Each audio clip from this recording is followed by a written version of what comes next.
What's going on, guys? Hey, it's Anthony here at the Breakout Daily. Thank you so much for tuning in. Today, guys, we're going to be talking through roughly, 10 to 15 books that I'm considering to send to CGC under the modern tier. But I want to talk about the books, what I've done, and some of the reasoning behind it. I don't know that I'm going to send all these books, but I figured it would be a great conversation to discuss. So stay tuned.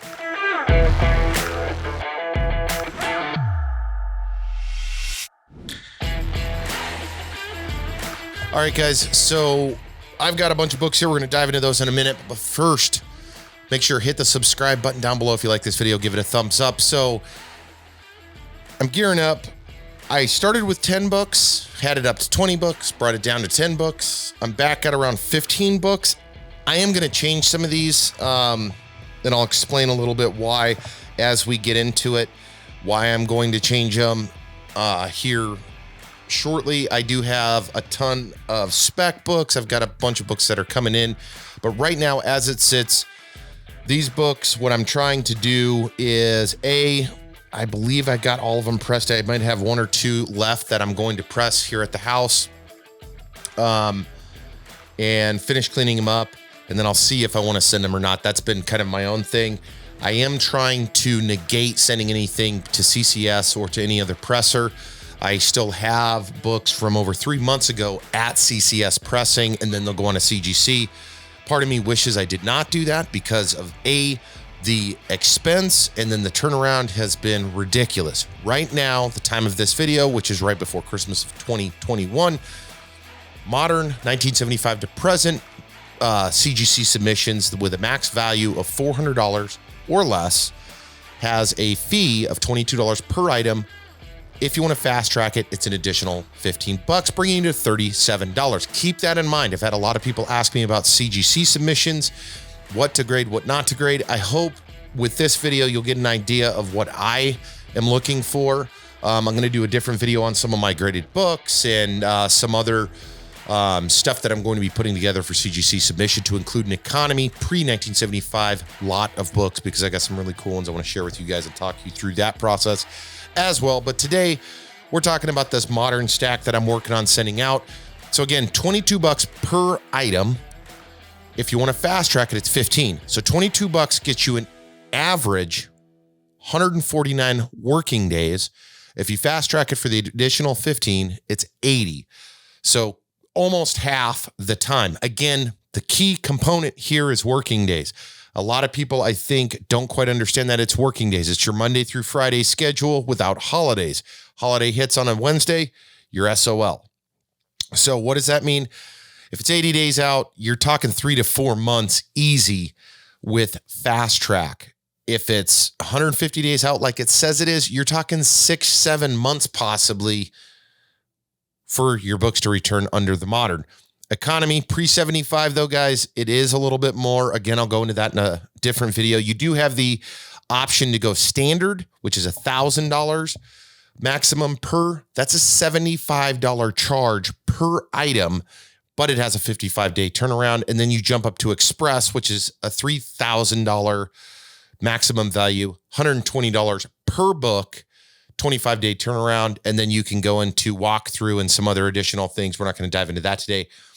However, a couple of things that you need to keep in mind before submitting your books is condition. We're going to talk a little bit about condition today, not a ton of detail, but I'm going to talk you through my thought process and what I'm doing to prepare these books for submission. This is kind of my pre-screen before I submit. We're going to talk a little bit about that. Some other things that you need to take into consideration is the value of the book. Now, if it's sentimental, great. If it's for value and speculation, you need to do your homework beforehand. If it already has value and has held value for years, that's a whole different thing. But remember that the fees associated with your submission do not include shipping. They do not include additional insurance if you elect to do so. I highly recommend using whatever carrier that you're most comfortable with and buying the additional shipping. You can check out the insurance stuff. CGC offers it and several other providers do. That way your goods are insured from point A to point B. If USPS, FedEx, UPS loses your box, damages your box, You don't want face value back for a comic book in most cases. So I would highly recommend insuring it for whatever value you deem necessary in addition to the value that you declare with CGC. Keep that in mind. All right. Let's dive into some comics. Let's see. We'll start with this one. This is a beautiful copy. I did press this. There is only but one truly notable thing on this, and it is barely anything. And I'm talking about Uncanny X-Men 266, the second appearance of Gambit, the controversial issue. Beautiful copy. This is not a newsstand. I do have a newsstand copy, but it's not in as good a condition. The spine on this thing is super tight. Staples are tight. Gorgeous copy. It does have one tiny, tiny spine tick that is starting, but that's it. It pressed out beautifully, which I was very happy for, because it did have a little bit of lift on the spine there, flattened out beautifully. Another book that came out beautiful. This guy, in my opinion, is flawless. Should be a 9.8 candidate. Sharp corners. The only thing it did have, and I got rid of it for the most part, there's still tiny bit. It did have the polybag center crease on it. Ultimate Fallout 4. Of course, you guys know this book. This is the original. This is the first appearance of Miles Morales. Flawless book. The only tiny thing, if you hit it with the light right, you can barely see it. The press took out almost all of it. And I may press it again. I don't know. Anyways, obvious reasons why I would do that book. The Gambit 266, Gambit's a character that I think will come to the Marvel Cinematic Universe at some point. He's also just a fan favorite. He's been around a long time, and people like him. Here's another one I think there's going to be quite a bit of value in, and that is Thor, God of Thunder, #2, first appearance of Gore, the God Butcher. We know he's coming. Christian Bale's playing him. This is another gorgeous copy. I pressed this guy, laid it down flat.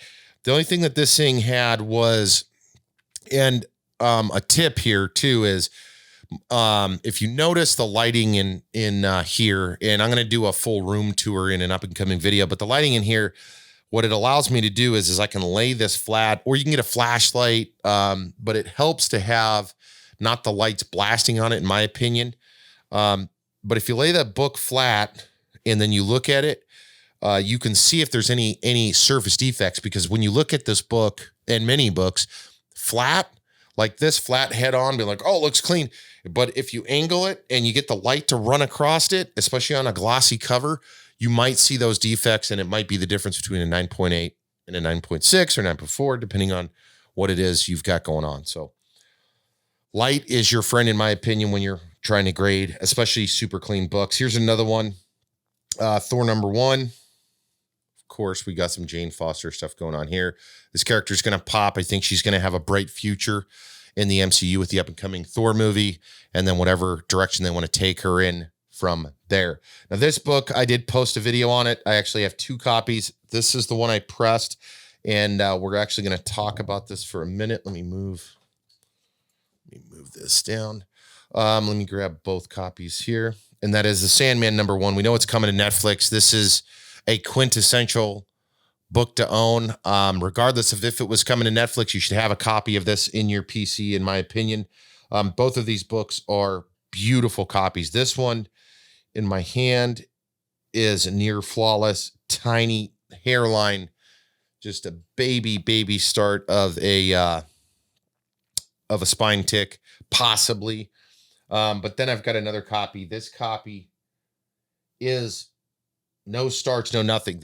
The catch with this book, though, is the way that they did the spines on them. They, in the color break, because the back of the page, and so let me show you both of these again. Both gorgeous copies. They should both at minimum be 9.6s. The one should be a 9.8 in my opinion, but after talking with several people, they said it is very difficult to get that 9.8. And it's because of the color separation from back to front. Here is a 9.6 Sandman. This also is almost flawless. I feel like the spine on the one book looks cleaner than this one, in my opinion. This thing could probably press, but it also has, and you're not gonna be able to see it because you almost have to look into it, sideways, but it also has, and it's not the spine issue, it's just the color difference between front to back. The back on this one could be cleaned a little bit, and it may be worth actually popping this thing out, cleaning it and sending it back. But I wanted to point that out, especially if you guys have graded books. If you want to give a dirty grade, in my opinion, grabbing one of your graded books and inspecting what the expectation of the book is, doesn't even have to be the same book. It just by instance, I have several copies of Sandman. I use that often when I'm looking at books, just because I have them. Why wouldn't you use a 9.8 to kind of edge it out, run it against a book that's similar in color? I don't know. It helps me dirty grade on the fast. This is another book. I pressed this guy. Beautiful copy. This is the BRZRKR Grandpa Convention exclusive. Only 225 of these guys out. I have a bunch of the BRZRKR books. Huge collection of it.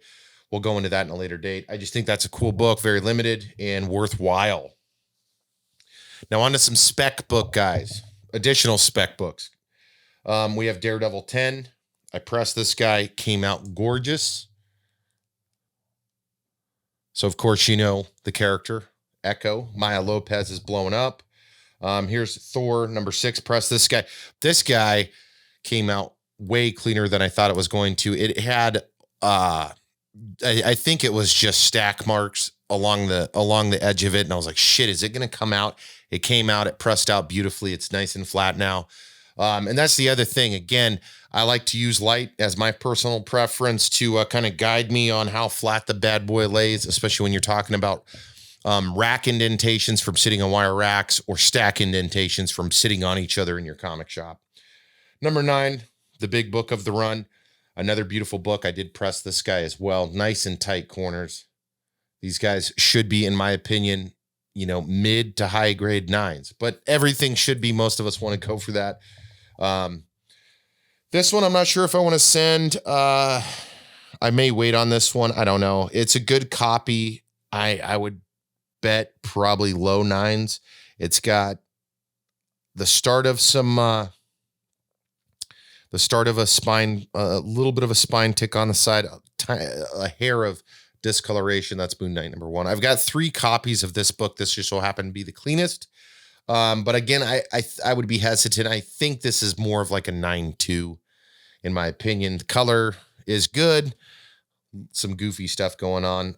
This is the Venom number 6, 1 in 1,000, One Not Special. Todd McFarlane cover. Of course, came in super crispy, super tight book. I want to get this off to CGC. These things are 1 in 1,000s are always cool.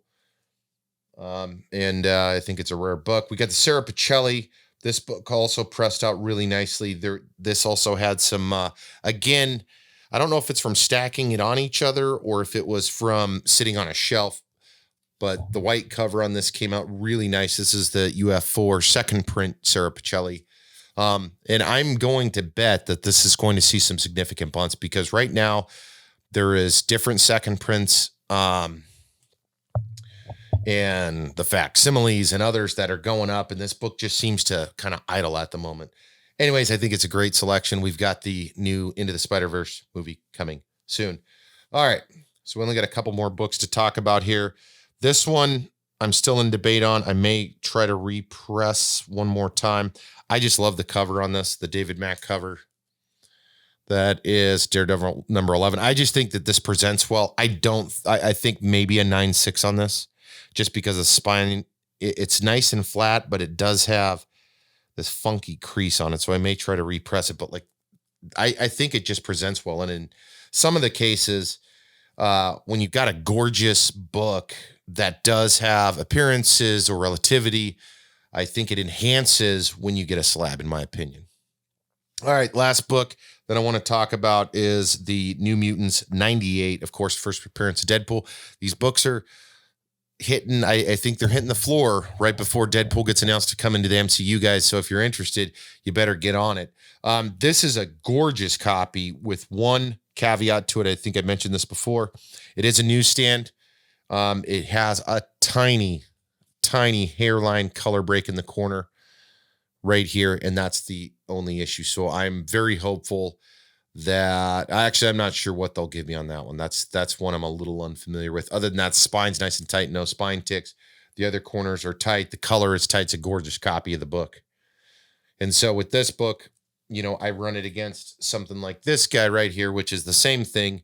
But this guy has a couple of gnarly spine ticks. It's got some weird fading up in the corner. And that is New Mutants. Same book, newsstand 8.0. And I feel like this copy is cleaner with the exception of what's going on in that corner.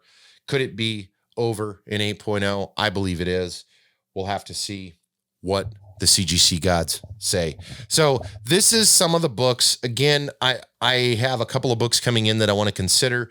The Moon Knight I may not send. There's a couple in here I'm hesitant to send, but I will be doing a submission soon. So the main things that I wanted to share with this video is selecting the books. I'm going to do more comprehensive videos here in the near future, diving into why and what and when and where, the ROI that I'm looking for and what I'm trying to build and grow from here. But the main point of this was just to share kind of what I've got going on. I did press, like I said, I think all of these books either were pressed or were already in tip-top shape. Some of them I pressed just to press them because I felt like, why not if I'm going to submit them? And I would highly recommend that. The inspection phase, I feel, is critical prior to sending them in. And if you feel like it needs a press, then you should probably get it done because you're paying all of this money and you're going to wait all this time for something that you're going to question later. Probably not a good idea, guys. Most of these books I will probably end up sending. I do have, and we'll be sending additional books. I have a stack of 10 to 15 books going economy here in the weeks to come, pre-1975. And then my goal for going into 2022 is to get kind of 10 books together, send it out. A couple of weeks goes by, 10 more books, because I got a ton of keys that I'd love to get graded and to sell, trade, and set up a little bit further into the hobby in 2022. But that's what we got for you today, guys. Those are some of the books that, again, I'm preparing to send off to CGC. I'll let you guys know once I get to the final 10 or the final 15 that I want to submit, and we'll probably dive back through those. But if you guys have questions, you can drop it down below. You can DM me on IG. I generally will get back to you within a timely fashion. And of course, please hit the subscribe button here. If you like the video, give it a thumbs up. Like I said, I think I'm going to change a couple of things around in the stack, and then we'll do a final shoot video. I'll package them up, show you guys how I do that, and we'll send these guys off to CGC. Meantime, guys, thank you so much for tuning in. This video is dropping the week of Christmas, so I hope you guys have an incredible holiday. And we've got some exciting stuff coming into 2022 that we're going to share with you. Wednesdays are these normal videos. Saturdays are our mail call videos. We've got some other cool things that we're working on as well, so you're going to want to stay tuned.